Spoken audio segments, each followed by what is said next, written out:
Welcome back to another science video. Today, we're going to be making a rubber egg. To start, you're going to need 1 egg, 1 empty glass, any food coloring, and 1 cup of white vinegar. Start by placing the egg into an empty glass and pour a cup of vinegar over it. You will then need 4 to 6 droplets of any food coloring and then put that into the glass and stir.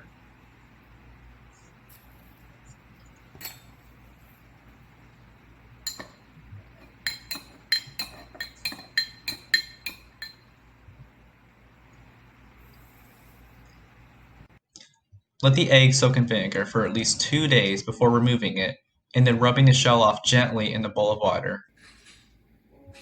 Step 3. You're done, and enjoy your new rubber egg.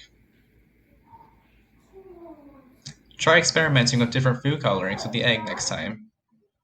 Interested in how it works? Check the description below.